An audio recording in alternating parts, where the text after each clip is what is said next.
तो हेलो दोस्तों, कैसे आप सभी। मैं हूँ विश हकीब और यार आज का हमारा टॉपिक है टॉप विलेंस इन डायनासोर किंग। तो मैंने कम्युनिटी पोस्ट डाला था, उसमें ज़्यादा से ज़्यादा वोट इसी टॉपिक पर आए थे, तो मैंने इस टॉपिक पर वीडियो बना दिया। तो यार ये वीडियो अगर पसंद आ जाए तो ज़रूर लाइक कर देना और मेरे चैनल को सब्सक्राइब करना बिल्कुल भी मत भूलना। ओके, तो यार चलो वीडियो शुरू कर देते हैं।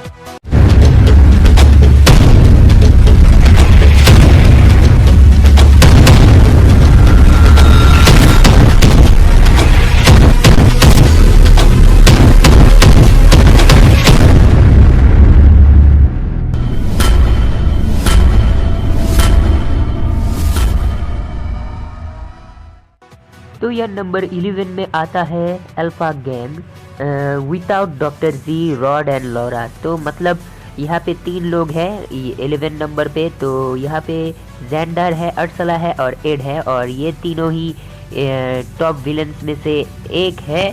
तो ये टॉप 11 में पड़ते हैं और ये तीनों एकदम एक ही कैटेगरी के हैं, तो इसलिए मैंने इन्हें टॉप 11 पर रखा है। अब बात आती है टॉप 10 की, और टॉप 10 नंबर में जो आता है वो है हमारे सभी के दुलारे डॉक्टर जी, यानी कि एक सन की साइंटिस्ट। तो ये जो अंकल जी है या सन की साइंटिस्ट है डॉक्टर जी, ये टॉप 10 नंबर पे जो विलेन आता है उनमें पड़ते हैं, और ये टॉप 10 में ही होंगे क्योंकि ये भी एक विलेन में से एक है। तो दोस्तों अभी बात आती है टॉप 9 की। तो टॉप 9 में आती है हमारी सभी की छोटी लॉरा, और ये लॉरा तो बहुत ही इंटेलिजेंट टाइप की एक बंदी है, और ये जो लड़की है ना, ये बहुत ही इंटेलिजेंट और शातिर दिमाग की लड़की है, क्योंकि ये सारे डायनासोर्स को बहुत ही शातिर दिमाग से यूज़ करती है, और इसके दिमाग में एकदम बहुत ही इंटेलिजेंसी है। ये बहुत ही इंटेलिजेंट एक लड़की है, यानी कि ये टीरेक्स साइचेनिया स्पाइनी को बहुत ही अच्छे तरीके से कंट्रोल कर सकती है। तो दोस्तों अभी बात आती है टॉप 8 की। तो टॉप 8 में आता है लॉरा का भाई रॉड, और ये भी कुछ कम नहीं जाता, ये भी बहुत ही इंटेलिजेंट है और सभी डायनासोर्स को बहुत ही अच्छे तरीके से कंट्रोल करता है। और इसके पास अगर कोई भी डायनासोर आ जाए तो वो उस डायनासोर से एक बॉन्ड बना लेता है, और बहुत ही अच्छा एक डायनासोर कंट्रोलर है। हालांकि ये एक विलेन कैरेक्टर है, लेकिन रॉड और लॉरा एंड में, डायनासोर किंग के एंड में अच्छे हो जाते हैं। हालांकि ये एक विलेन है, लेकिन ये अच्छे हो जाते हैं एंड में, लेकिन फिर भी मैंने इन्हें विलेन के दायरे में यहाँ पे छोड़ा है। आप लोग प्लीज़ माइंड नहीं करना, ओके। तो अभी बात आती है टॉप 7 की। तो टॉप 7 में आता है गैब्रो, जो कि एक स्पेस पायलट है और बहुत ही शातिर दिमाग का एक विलेन कैरेक्टर है डायनासोर किंग में, और इसके पास बहुत सारे स्पेक्ट्रल डायनासोर्स है और स्पेक्ट्रल आर्मर्स भी है। तो इसके डायनासोर सभी स्पेस पायलट से ज़्यादा ताकतवर है। और दोस्तों टॉप 6 में आता है फुल स्कैप, जिसे आप लोग पहचानते हैं बहुत अच्छे तरीके से, ये सीज़न 2 में आया था, और ये भी एक स्पेस पायलट है जो बहुत ही शातिर दिमाग का है, और इसके पास भी डायनासोर्स है, और इसके डायनासोर्स तो बहुत ही ताकतवर है जो डी टीम को भी टक्कर दे सकती है। हालांकि गैब्रो के डायनासोर भी टक्कर दे सकते हैं, लेकिन इसके डायनासोर ज़्यादा टक्कर दे सकते हैं, इसीलिए मैंने इसे टॉप 6 पर रखा है। तो यार यही थी फुल स्कैप की कहानी। तो अब आगे चलते हैं। तो दोस्तों टॉप 5 में आती है हमारी शीर, जो कि एक स्पेस पायलट की मेंबर है, और ये एक एलियन कैरेक्टर है और फीमेल कैरेक्टर भी है डायनासोर किंग में, जो कि सीज़न 2 में आई थी। और फुल स्कैप, गैब्रो और शीर तीनों के तीनों ही एक एलियन है, और इनका एक बॉस भी है जो है स्पेक्टर। तो उसके बारे में बाद में बात करते हैं, पहले शीर के बारे में बात कर लेते हैं। और शीर सभी स्पेस पायलट्स में से ज़्यादा शातिर दिमाग की है, मतलब सभी नहीं, इसका जो बॉस है वो इससे भी शातिर दिमाग का है, लेकिन ये जो फुल स्कैप और गैब्रो है उन दोनों से शीर सबसे शातिर दिमाग की स्पेस पायलट है, और इसीलिए इन तीनों का जो बॉस है ना, वो शीर को ज़्यादा पसंद करता है। और शीर के पास भी बहुत सारे डायनासोर है, और शीर के पास जो डायनासोर है उसका एक स्पेशल मूव है जिसका नाम है वेनम फैंग, और ये जो वेनम फैंग वाला मूव है ये बहुत ही क्रिटिकल एक डैमेज देता है, और ये भी डी टीम को बराबर की टक्कर दे सकती है। हालांकि ये डी टीम को हरा भी सकती है।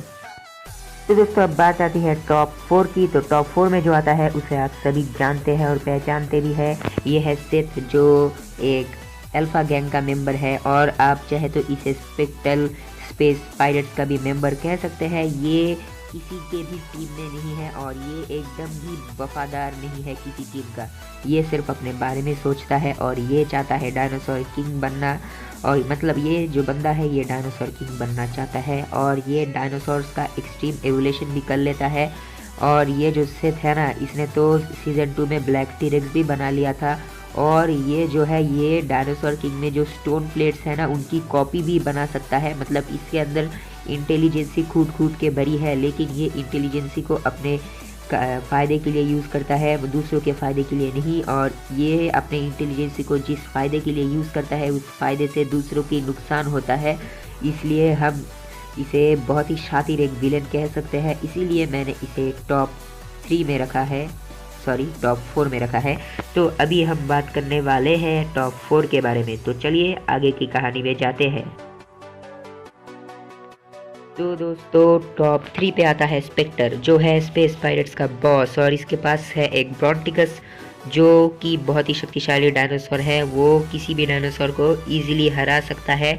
और ये ब्रॉन्टिकस जो है ना, इसने तो 7 कॉस्मो स्टोन को भी यूज़ कर लिया था। और ये जो स्पेक्टर है इसका मोटिव था पूरे दुनिया को अपने कब्जे में करना और पूरे दुनिया को फिर से बनाना। मतलब ये दुनिया को डिस्ट्रॉय करके फिर से अपने लिए एक दुनिया बनाना चाहता था। और इसीलिए उसने कॉस्मो स्टोन को भी चुरा लिया था, लेकिन अंत तक डी टीम ने इसे हरा दिया था और इसको स्पेस में फेंक दिया था। तो दोस्तों टॉप 2 में जो आता है वो भी स्पेक्टर ही है, लेकिन ये जो है ना ये है स्पेक्टर का शैडो ट्रांसफॉर्मेशन। मतलब सीज़न 3 आने वाला है, ये तो आप लोगों को पता ही है। सीज़न 3 में ये जो स्पेक्टर है ये शैडो किंगडम का मेंबर बन जाएगा। तब ये इसका शैडो फॉर्म है और इसका शैडो फॉर्म बहुत ही खतरनाक है और तब ये बहुत ही खतरनाक एक विलेन बन जाएगा। इसीलिए मैंने इसे यहाँ पे इंक्लूड किया है, ये सीज़न 3 का विलेन है।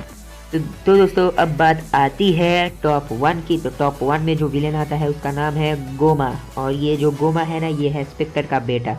और दोस्तों डी टीम ने जब स्पेक्टर को हराकर स्पेस में फेंक दिया था तब स्पेक्टर को उसके बेटे ने यानी कि गोमा ने बचा लिया था। और गोमा ने उनसे पूछा कि आप लोगों के साथ ये किसने किया। और स्पेक्टर ने बताया डी टीम के बारे में। और तभी से गोमा डी टीम से अपने पापा की इंसल्ट की बदला लेना चाहता है और इसीलिए उसने बहुत सारे डायनासोर भी बनाए हैं, मतलब खुद के डायनासोर। ये जो गोमा है ये सेथ से भी ज़्यादा चालाक है, ये खुद के डायनासोर्स भी बना सकता है। और ये जो है ना शैडो एम्पायर का लीडर है।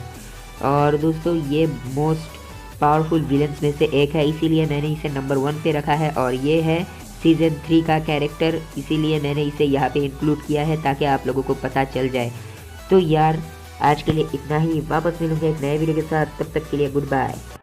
यार ये वीडियो अगर पसंद आई हो तो ज़रूर लाइक कर देना और मेरे चैनल को सब्सक्राइब करके बाजू में जो बेल आइकन है उसे ऑल पर सेट कर दो ताकि मेरे फ्यूचर में आने वाले वीडियोस के नोटिफिकेशन सबसे पहले आपके पास पहुंचे।